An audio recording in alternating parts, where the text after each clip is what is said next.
कौशिक सुद्धा आपल्यासोबत आहेत. त्यांच्याकडे जाईन. सरिता मॅम, जसं मगाशी राजीव सरांनाही विचारलं की एक्झिट पोल जे काही निवडणुकांमध्ये खोटे ठरताना दिसत होते, दिल्लीच्या बाबतीत मात्र ते खरे ठरताना दिसत आहेत. 5 महत्त्वाची कारणं सांगायची झाली तर त्यामागची काय आहेत? खरं तर दिल्ली एक छोटंसं राज्य आहे आणि तिथे जे काही होत होतं ते मला वाटतं सगळेच मंडळी बघत होती आणि त्यामुळे एकंदरीत जे काही एक्झिट पोल्स होते ते खरे येऊ शकत होते. ते आता आले म्हणून आपण म्हणतोय, पण गेल्या काही काळात अनेक वेळेला आपण बघितलं की एक्झिट पोल्सचं काय झालं.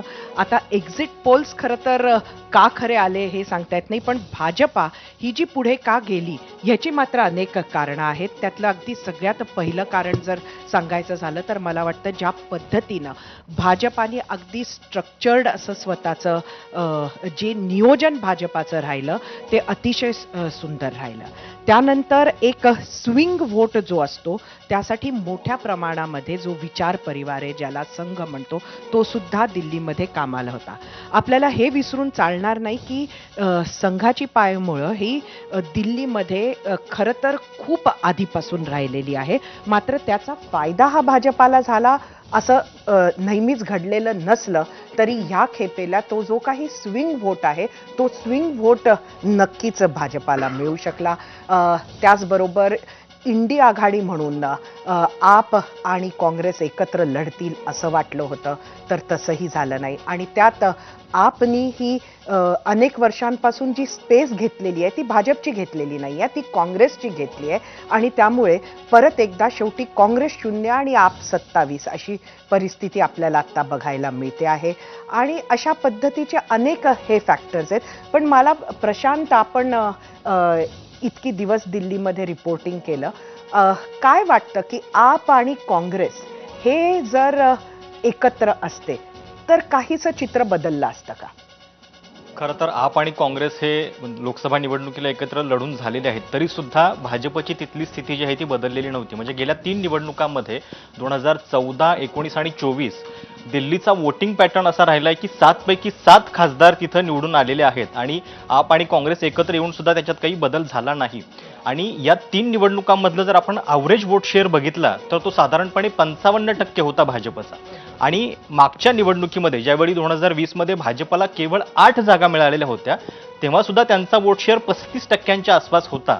म्हणजे फार काही तो घसरलेला नव्हता. आता हे जे चित्र आपल्याला दिसतं याच्यातनं सगळ्यात मोठी गोष्ट ही दिसतीये की म्हणजे भाजपनं केवळ एक राज्य हिसकावून घेतलेलं नाहीये, तर त्यांनी 2029च्या दृष्टीनं आपला जो एक प्रोबॅबल नॅशनल एक प्रतिस्पर्धी होता तो पण संपवलेला आहे का? कारण आता सगळ्यात पुढचं चॅलेंज केजरीवालांच्या समोर हे असेल की आपला पक्ष टिकवणं. एकतर दिल्लीमध्ये मुळात म्हणजे पूर्ण राज्य नाहीये, त्यामुळं बहुतांश अधिकार, पॉलिसी डिसिजन हे LGच्या मार्फत होतात, त्यामुळं निम्म राज्य तसंही भाजप चालवत होतं असं म्हणायला काही हरकत नाहीये. पण याच्यातनं जे काही मोरल डाऊन होणार आहे ते पक्षाच्या दृष्टीनं खूप मोठं होणार आहे. म्हणजे आता या घडीला देशामध्ये 6 राष्ट्रीय पक्ष आहेत, त्याच्यापैकी एक आम आदमी पक्ष आहे, दुसरा मग बहुजन समाज पक्ष वगैरे आहेत सगळे, बसपा.